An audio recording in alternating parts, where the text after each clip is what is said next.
Bismillahirrahmanirrahim. Bismillahirrahmanirrahim. Assalamualaikum warahmatullahi wabarakatuh.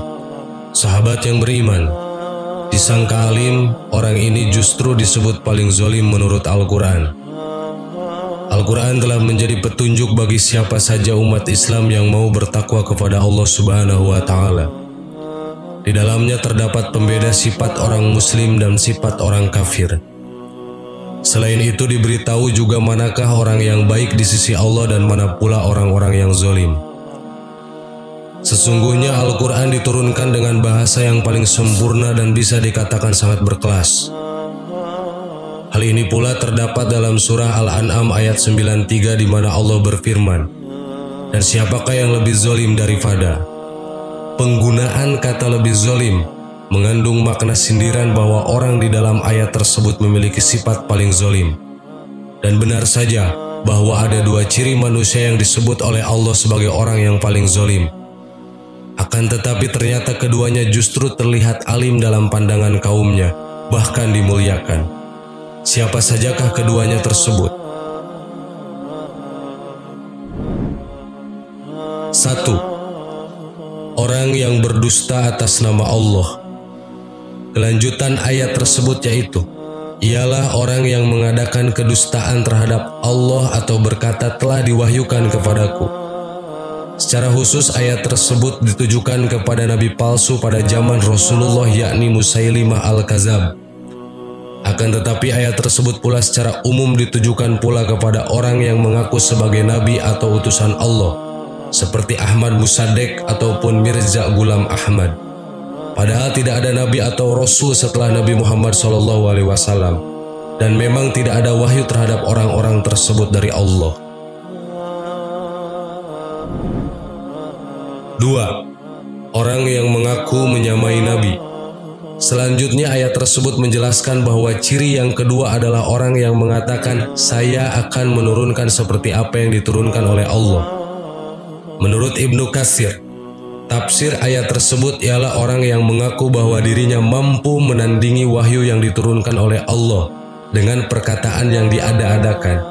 Ciri orang ini pula memiliki sifat seperti surah Al-Anfal ayat 31 yang berbunyi, "Jika kami menghendaki, niscaya kami mampu membacakan yang seperti ini atau Al-Quran." Memang sekilas orang-orang tersebut terlihat alim, pandai dan cerdas karena mampu membuat bacaan yang sama hebatnya seperti Al-Quran, atau mengaku sebagai seorang nabi yang memiliki mukjizat. Padahal mereka sebenarnya adalah orang yang paling bodoh dikarenakan tidak mampu menggunakan akal logika yang Allah berikan kepadanya.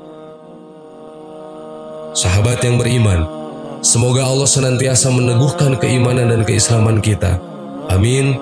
Wallahu a'lam. Wassalamualaikum warahmatullahi wabarakatuh.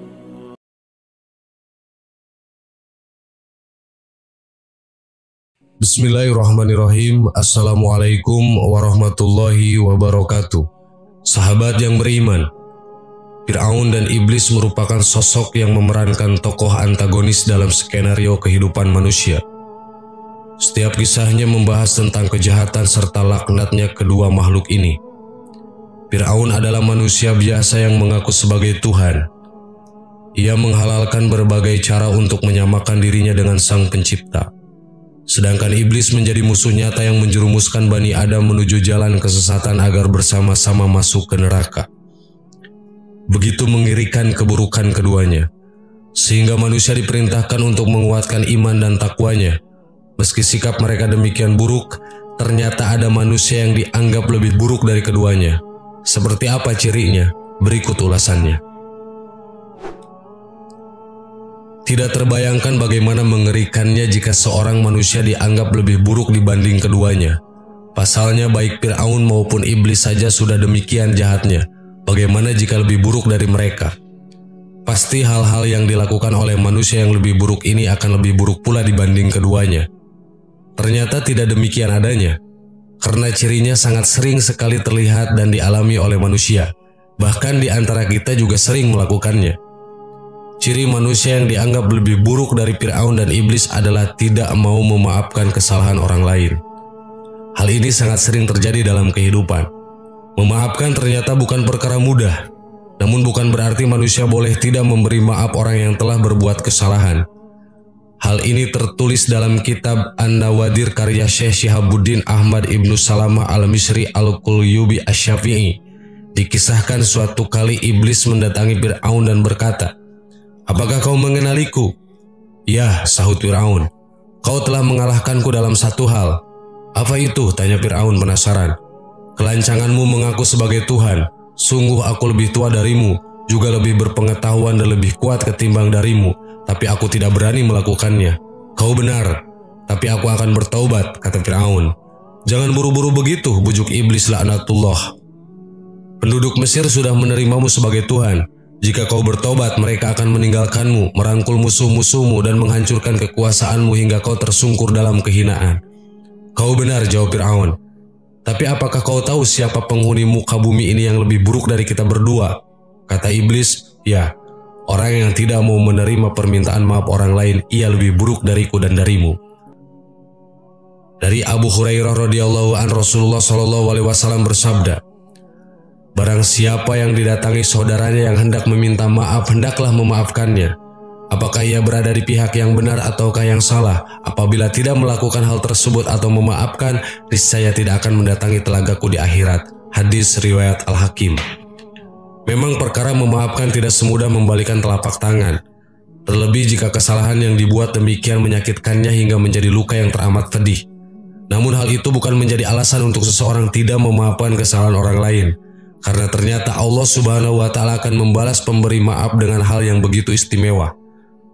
Barang siapa memaafkan saat dia mampu membalas, maka Allah memberinya maaf pada hari kesulitan. Hadis riwayat At-Tabrani. Dan hendaklah mereka memaafkan dan berlapang dada. Apakah kamu tidak ingin Allah mengampunimu? Dan Allah adalah Maha Pengampun lagi Maha Penyayang. Quran Surat An-Nur ayat 22. Sahabat yang beriman, ternyata begitu hinanya di pandangan Allah orang yang tidak mau memaafkan orang lain. Semoga kita menjadi hamba Allah yang pemaaf, agar kita menjadi seorang hamba yang disayangi oleh Allah Subhanahu wa Ta'ala. Amin. Wallahu a'lam. Wassalamualaikum warahmatullahi wabarakatuh.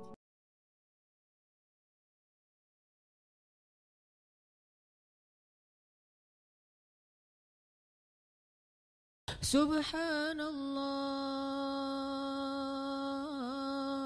walhamdulillah wala ilaha illallah wallahu akbar. Subhanallah.